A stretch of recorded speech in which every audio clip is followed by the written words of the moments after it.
नमस्कार। आकाशवाणी देहरादून द्वारा कवि गोष्ठी का आयोजन आज किया जा रहा है और इस श्रृंखला में आज हमारे मध्य उपस्थित हैं कवि आलोक शाह। आप उत्तरकाशी से आए हैं और उत्तराखंड वित्त सेवा विभाग में आप उपनिबंधक के पद पर कार्य करते हैं। बड़े उत्साही और नवयुवक। इनका एक काव्य संग्रह अभी प्रकाशित हुआ है, अंतस को घेरे है जो सघन कुहासा।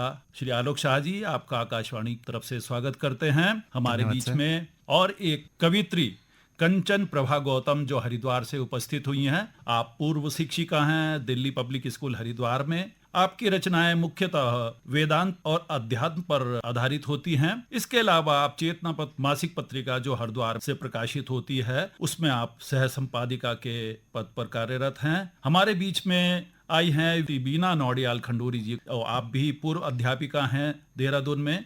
आपने न केवल अपने देश में बल्कि विदेशों में भी, अबू धाबी में भी आपने हिंदी कविताओं पर अपना वाचन किया है। आप मुख्यतः काल और परिस्थितियों पर अपने शब्दों को पिरोती हैं। इसके साथ साथ ही मैं संजय हांडा, मैं आज यहाँ संचालक के रूप में और एक कवि के रूप में उपस्थित हुआ हूँ। मैं हरिद्वार से और मैं भारतीय स्टेट बैंक से मुख्य प्रबंधक के पद से सेवानिवृत्त हुआ हूँ, प्रशासनिक कार्यालय देहरादून से। मेरा एक उपन्यास प्रकाशित हो चुका है, अंतःपर्वा। इसके अलावा हरिद्वार साहित्य समारोह भी हम 2 बार आयोजित करने में सफल हुए हैं। इस कार्यक्रम को अब आगे बढ़ाते हुए मैं आमंत्रित करूंगा श्रीमती बीना नौडियाल खंडूरी जी को कि आप अपनी कविता पाठ का प्रारंभ करें। नमस्कार, मैं आपके समक्ष प्रस्तुत कर रही हूँ जीवन के संघर्ष पे एक छोटी सी कविता। चिड़िया को देखते हुए मैंने एक कविता लिखी थी। हम सोचते हैं कि चिड़िया बहुत ही प्रसन्न रहती है, इधर उधर घूम के आती है।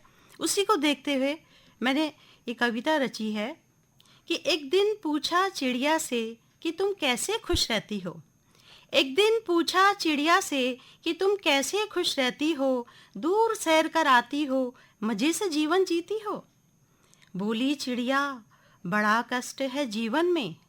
बोली चिड़िया कष्ट बड़ा है जीवन में, जुनून सा दिल में जगाना पड़ता है।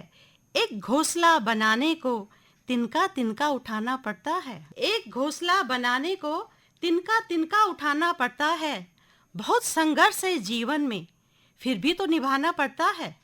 बहुत संघर्ष है जीवन में, फिर भी निभाना पड़ता है। कोई साथ चले न चले, समय के साथ तो चलना पड़ता है। कोई साथ चले न चले, फिर भी समय के साथ चलना पड़ता है।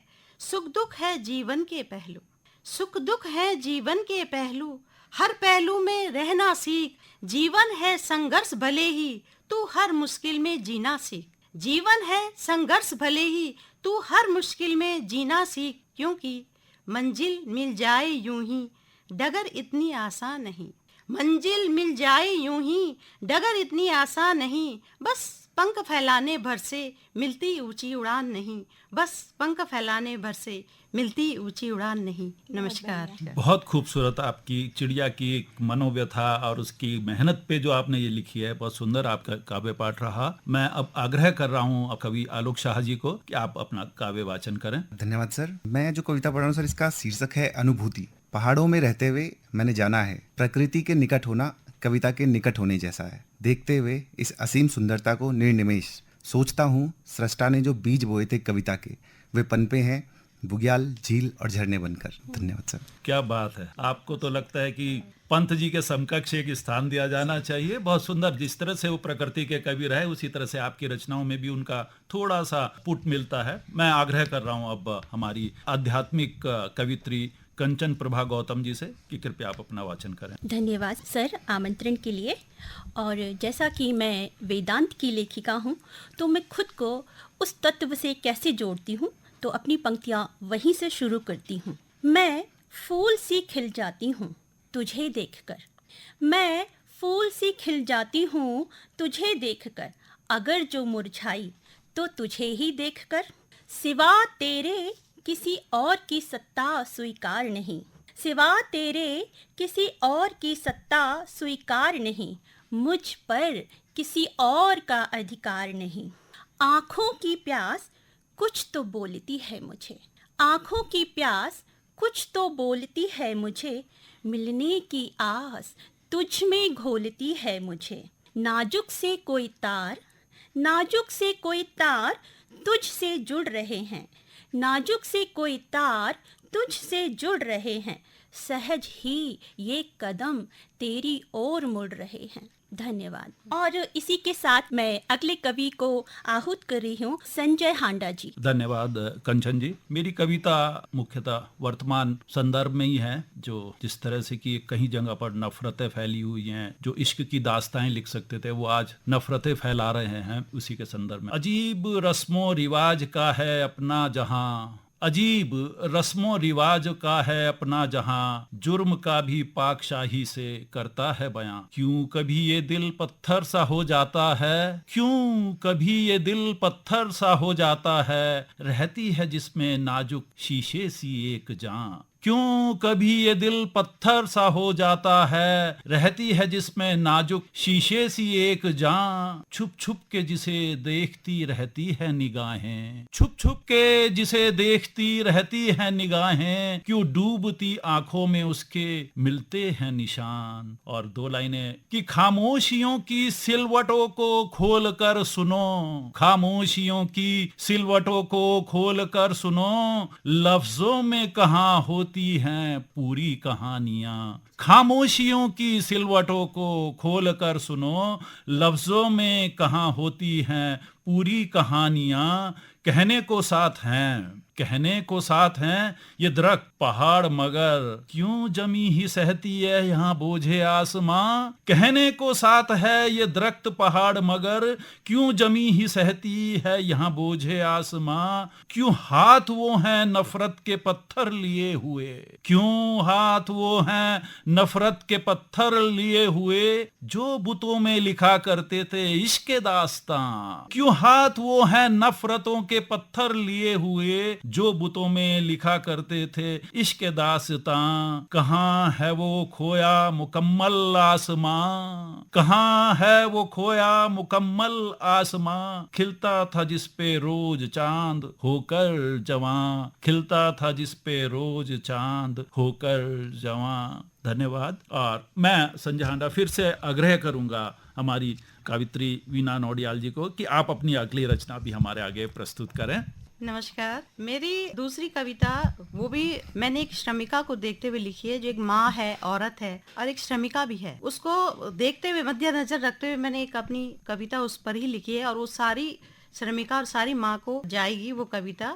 न धूप की परवाह न ठंड का एहसास, न धूप की परवाह न ठंड का एहसास, न बारिशों की उलझन न रेत का भास। देह है बस कर्म, देह है बस कर्म, कर्म से ही अभिमान, बच्चों पे न्यौछावर उस माँ की अपनी जान। देह से है कर्म, कर्म से ही अभिमान, बच्चों पे न्यौछावर उस माँ की जान। आंचल का झूला बनाकर बच्चे को पल पल झुला देती, आंचल का झूला बनाकर बच्चे को पल पल झुला देती। काम है जो अधूरा फिर से संलग्न हो जाती, कभी पत्थर वो तोड़ती कभी खेत खलियान में, कभी वो पत्थर वो तोड़ती कभी खेत खलियान में। परिश्रम वो करती, नहीं रुकती नहीं थकती, अडिग वो रहती। यह वो श्रमिका है जो बाहर से काम करके आती और घर पर भी काम करती। हाँ, ये वह श्रमिका है जो बाहर से काम करके आती और घर पर भी काम करती। नहीं कभी अवकाश मिलता और नहीं स्वयं के लिए कोई अवसर हो पाती, नहीं कोई अवकाश मिलता न स्वयं के लिए अवसर हो पाती। फिर भी चेहरे पर न थकन है न कोई गिला शिकवा, चेहरे पे न थकन न कोई गिला शिकवा। कभी उस श्रमिका से मिलकर मुझे कुछ यूं लगा कि नया जोश मुझ पे ही भर गया, कि नया जोश मुझ पे ही भर गया। उसका वजूद यूं था कि मेरे दिल पर दस्तक धर गया, मेरे दिल पे दस्तक धर गया। नमस्कार। बहुत सुंदर रचना। आपकी माँ के एक एक भाव को आपने बड़े सजीवता से प्रस्तुत किया है। मैं आग्रह करूंगा कवि आलोक शाह जी से, आप अपनी अगली रचना सुनाएं। धन्यवाद सर। जो कविता मैं सुना रहा हूँ इसका जो शीर्षक है वो है निर्वाण। कहते हैं सिद्धार्थ को बुद्ध होने के लिए त्यागना पड़ा यशोधरा को, रहना पड़ा ध्यानरत कई कई दिन एक वृक्ष के नीचे, और तब संभव हो सका निर्वाण। निर्वाण बहुत भारी शब्द है मुझ साधारण मनुष्य के लिए, किंतु इसके आसपास जो कुछ भी संभव है मेरे लिए घटित होगा तुम्हारी भुजाओं की परिधि में, सोते हुए तुम्हारी गोद में सर रखे या चूमते हुए तुम्हारा माथा। क्या बात है, बहुत सुंदर रचना। और आप एकदम से जो आपने ये प्रकृति से उतर के आप ये जीवन के निर्वाण के बारे में आपने ये कहा है, तो एक दोनों का, प्रकृति का और वैसे भी निर्वाण का एक अपने आप में एक तालमेल भी बहुत खूबसूरत है। और प्रकृति के नज़दीक जब हम रहते तो वो निसंदेह वो निर्वाण को भी हमारे अंदर जागृत करता है। आग्रह करूंगा फिर से मैं अपनी आध्यात्मिक कवित्री कंचन प्रभा जी से, आप अपनी अगली रचना के साथ प्रस्तुत हों। सावन का आगाज है और अभी वर्षा ऋतु हमारे चारों तरफ अपनी नन्ही नन्ही बूंदों के साथ नाच रही है, तो उसी सावन का आगाज करते हुए एक गीत रखती हूँ। घेरे घेरे आए कारे कारे बदरा, घेरे घेरे आए कारे कारे बदरा, प्यासे मन को यूं तरसाए बदरा, घेरे घेरे आए कारे कारे बदरा। धरती ये प्यासी गाए गीत गगन के, धरती ये प्यासी गाए गीत गगन के, बीते ना सावन ऋतु मीत मिलन के, घेरे घेरे आए कारे कारे बदरा, घेरे घेरे आए कारे कारे बदरा, जी की तड़प भी मिटाए बदरा, जी की तड़प भी मिटाए बदरा, पिया का संदेशा लेके आए बदरा, घेरे घेरे आए कारे कारे बदरा। घुमड़ घुमड़ मन ललचाए बदरा, घुमड़ घुमड़ मन ललचाए बदरा, बिजोरी गगन चमकाए बदरा, घेरे घेरे आए कारे कारे बदरा।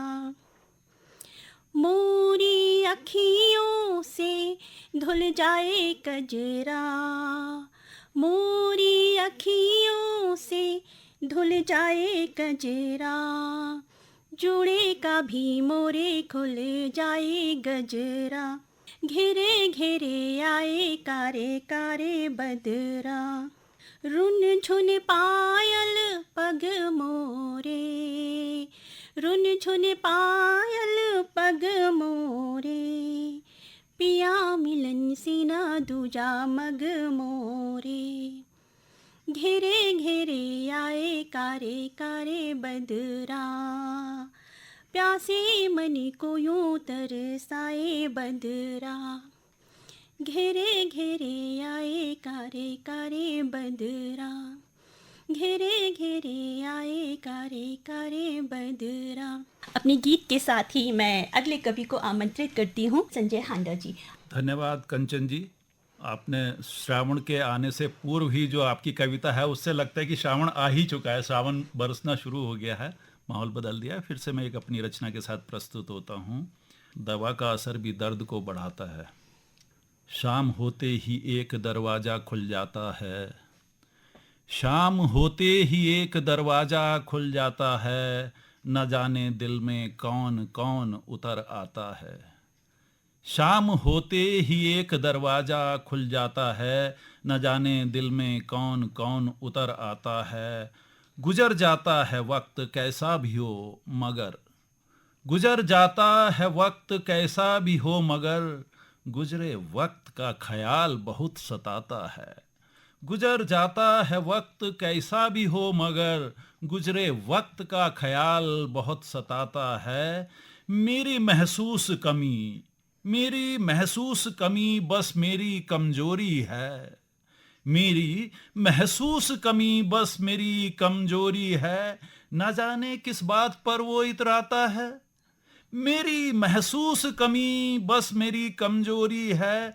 न जाने किस बात पर वो इतराता है, रुकना रुकना चलना और फिर मुड़ मुड़ के देखना, रुकना चलना फिर मुड़ मुड़ के देखना, इतनी पुरानी नाव अब कौन चलाता है, इतनी पुरानी नाव अब कौन चलाता है, किसको देखूं लौट कर जाते दरवाजे से, किसको देखूं लौट कर जाते दरवाजे से, घर तलक छोड़ने अब ऐसे कौन आता है, घर तलक छोड़ने अब ऐसे कौन आता है, याद की को पल भी रात भर निकलती है, याद की कोपल भी रात भर निकलती है, सिसकियां लेकर पेड़ मन का ये बताता है, फजा में वो महकती खुशबू कहाँ से आए, फजा में वो महकती खुशबू कहाँ से आए, चमन में फूल ऐसे अब खिलाता कौन है, चमन में फूल ऐसे अब खिलाता कौन है, इश्क की चाल भी देखो कैसी है, इश्क की चाल भी देखो कैसी है, दवा का असर ही यहाँ दर्द को बढ़ाता है, दवा का असर ही यहाँ दर्द को बढ़ाता है। इसके साथ ही कवि गोष्ठी के अगले सत्र में हम फिर से एक बार सुनने जा रहे हैं कवि जिन्होंने अभी आपको सुनाया था प्रकृति प्रेम पर अपना कविता, और उसके साथ साथ ही वो आपको ले गए थे निर्वाण स्थिति में। अगली रचना के लिए मैं फिर से आमंत्रित कर रहा हूँ श्री आलोक शाह जी को, कृपया आप आएं और खूबसूरत रचना से आप सबको अचंभित करें। धन्यवाद सर। मेरी अगली कविता है, इसका शीर्षक है मेरे लिए तुम। तुम्हारे न होने पर धूल खाती हैं मेरे कमरे में रखी किताबें, और मुझे चाटती हैं दीमक की तरह तुम्हारी स्मृतियां। टेप रिकॉर्डर बंद पड़ा रहता है और रह जाता है शेष जीवन के कुल में से मेरे हिस्से का ऊबना। अनवरत श्वास क्रम से बंधा मैं एक सेतु मात्र हूँ जिसके दोनों ओर कोई गंतव्य नहीं। तुम गढ़ती हो परिभाषा मेरे सुख दुख की, मेरे लिए संपूर्ण काव्य समाहित है उन अक्षरों में जो मिलकर बनाते हैं तुम्हारा नाम। संपूर्ण संगीत तुम्हारी आवाज है, जीवन तुम्हें देखना मात्र। तुम्हारी अनुपस्थिति भर देती है मेरे भीतर हाहाकार, और तब जीवन आलोक नहीं होता है अंधकार। और एक छोटी सी कविता, इसका शीर्षक है अधिशेष। अधिशेष यानी कि जो आवश्यकता से अधिक आपके पास हो उसे अधिशेष कहते हैं। इस पर एक छोटी सी कविता मैंने लिखी है। मैं पलट कर देखता हूँ जीवन का बंजरपन जैसे उचाट रेगिस्तान, गिनी जा सकती हूँ जिसमें शून्य संभावनाएं। मैं पलटकर देखता हूँ जीवन का बंजरपन जैसे उचाट रेगिस्तान, गिनी जा सकती हूँ जिसमें शून्य संभावनाएं। मैं स्मरण करता हूँ उन क्षणों का जिनमें आंखों की नमी देकर अंकुरित किया था तुमने प्रेम मुझ में। मैं ऋण हो सकता हूँ हर दायित्व हर बोझ से, मगर मुझे ऋण मुक्त नहीं होने दे सकता हृदय में भरा तुम्हारे प्रेम का अधिशेष। धन्यवाद। बहुत सुंदर आलोक शाह जी, आपकी इस रचना के लिए आपको हार्दिक आभार। बहुत प्यारी रचना आपने ये सुनाई है, और मैं अब आग्रह कर रहा हूँ हम अपनी मैडम बीना नौडियाल जी से। आपने एक चिड़िया के दर्द को पहचाना, आपने अपनी माँ के दर्द को पहचाना, आपने एक स्त्री के दर्द को पहचाना, और निसंदेह आपकी अगली रचना भी कहीं ना कहीं हमारे सभी श्रोताओं को मन को छुएगी। आदरणीय बीना नौडियाल जी। मेरी अगली कविता का शीर्षक है क्षितिज के पार एक नई आस।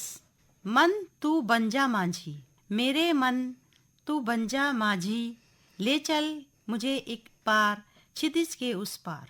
मेरे मन मौजी बन जा तू माझी, ले चल मुझे एक बार क्षितिज के उस पार। जहाँ है एक नया उजाला, जहाँ है एक नया उजाला, मुझे मेरे मन ले चल क्षितिज के उस पार। नई उम्मीद लेके नई तरंग लेके, नई उम्मीद लेके नई तरंग लेके, मुझे दिखाओ दुनिया अपार। मेरे मन मौजी ले चल मुझे क्षितिज के उस पार। मेरे मन मौजी ले चल मुझे क्षितिज के उस पार। जहाँ न हो कोई गम न हो कोई दर्द, जहाँ न हो कोई गम न हो कोई दर्द, न हो द्वेष न ही कोई रंजिश, न कोई हो बंदिश। न हो कोई द्वेष न हो रंजिश न कोई बंदिश, सब धर्मों का हो एक ही देश एक ही वेश, सब धर्म हो एक वेश एक देश। ले चल ओ मेरे मन एक बार ले चल दूर क्षितिज के पार, दूर क्षितिज के पार। एक नई किरण नए उजाले के पास, एक नई किरण नए उजाले के पास, एक नई दिशा की ओर एक नई भोर की ओर। ले चल मेरे मन मौजी मुझे ऐसी दिशा की ओर, ले चल मुझे मन मौजी ऐसी दिशा की ओर। नमस्कार। बहुत सुंदर रचना अविना जी। वासुदेव कुटुंबकम की भावना को समर्थन देती हुई आपकी ये कविता विश्रांति और क्षितिज के पार की जो कल्पना आपने अपनी कविता में सुनाई है, एक जीवन का यही आधार है। हम सब दर्दों से, सब ईर्ष्याओं से, द्वेषों से ऊपर उठकर क्षितिज के पार जाके उस अनंत शांति को महसूस करें। इसके साथ साथ ही मैं आग्रह करूंगा पुनः कंचन प्रभा जी से कि आप, बहुत सुंदर गीत आपने श्रवण का सुनाया था और अगली रचना भी आपकी निसंदेह दिलों को छूने वाली होगी। आदरणीय कंचन प्रभा जी। धन्यवाद आदरणीय। हम जैसा कि कहते हैं कि सबसे प्रिय 3 रंग होते हैं, जिसको हम कहते हैं केसरिया रंग। उसमें एक रंग और मैं जोड़ती हूँ, जिसे मैं कहती हूँ मिट्टी की सुगंध या मिट्टी का रंग। एक गीत रखती हूँ। मेरे देश की मिट्टी चंदन है, नित नित करती वंदन मैं। मेरे देश की मिट्टी चंदन है, नित नित करती वंदन मैं। जननी ये मुझको सबसे प्यारी, जननी ये मुझको सबसे प्यारी, इसकी तो है महिमा न्यारी। मेरे देश की मिट्टी चंदन है, नित नित करती वंदन मैं। मेरे देश की मिट्टी चंदन है। जन्म दिया इसने वीरों को, सूरमाओं की भी सूरों को। जन्म दिया इसने वीरों को, सूरमाओं के भी सूरों को। बैरी सदा ही रहते दंग, फिजाओं में इसकी प्रेम का रंग। मेरे देश की मिट्टी चंदन है, नित नित करती वंदन मैं। फैला के बाहें तुमको पुकारे, सुन सुन ओ मेरे राज दुलारे। फैला के बाहें तुमको पुकारे, सुन सुन ओ मेरे राज दुलारे। नित नित यूं ही फूलो फलो, खुशियों की लहरें हो तेरे द्वारे। मेरे देश की मिट्टी चंदन है, नित नित करती वंदन मैं। शान पे इसकी वारी जाए, सीना दुश्मन का धड़का जाए।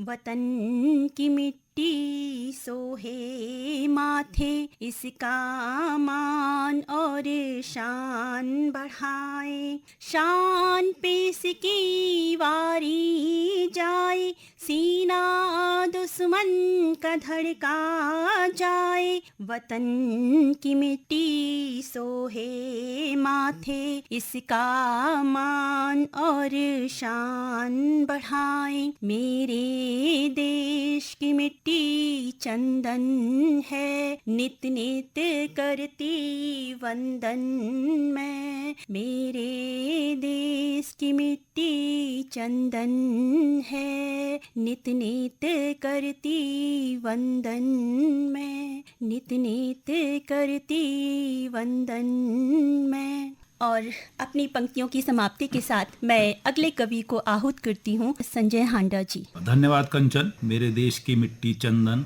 और इसको मैं करती वंदन। बहुत सुंदर देशभक्ति से उत्प्रोत आपकी इस कविता ने सभी कवियों के कवित्रे के मन में जोश भर दिया है। और मैं अब थोड़ा सा से हट के आ रहा हूँ। तुम गुदगुदाती देह को, और कौन गुदगुदाती है देह को, ये अब सबको बताने की आवश्यकता नहीं है। सभी कवि हृदय हमारे बीच में बैठे हैं। तुम गुदगुदाती देह को, तुम गुदगुदाती देह को, शीतल बनाती गेह को, फिर जगाती स्नेह, उल्लास बरसाती हो तुम ख्यालों में जब आती हो तुम। तुम गुदगुदाती देह को, शीतल बनाती गेह को, फिर जगाती स्नेह को, उल्लास बरसाती हो तुम ख्यालों में जब आती हो तुम। रंगती कभी मन को मेरे, रंगती कभी मन को मेरे, रंगती कभी तन को मेरे। कभी श्वेत वर्ण, कभी श्याम वर्ण, रंगती कभी मन को मेरे, रंगती कभी तन को मेरे, कभी श्वेत वर्ण कभी श्याम वर्ण, रंग रेज तुम रंगीली बयार, सींचती मेरे अंतस का प्यार। यूं ही कभी होके प्रकट, यूं ही कभी होके प्रकट, हर्षित हुई यूं ही झपट, जाती हो मुझसे यूं लिपट, आनंद बरसा जाती हो तुम, मन को हर्षा जाती हो तुम, ख्यालों में जब आती हो तुम। यूं ही कभी होके प्रकट, हर्षित हुई यूं ही झपट, जाती हो मुझसे यूं लिपट, आनंद बरसा जाती हो तुम, मन को हर्षा जाती हो तुम, ख्यालों में जब आती हो तुम। तुम खेलती ख्वाबों से मेरे, तुम खेलती ख्वाबों से मेरे, कभी मन के अंधेरों से मेरे, मन के मेरे इस तार से तो कभी उस तार से। तुम खेलती ख्वाबों से मेरे, कभी मन के अंधेरों से मेरे, मन के मेरे इस तार से तो कभी उस तार से।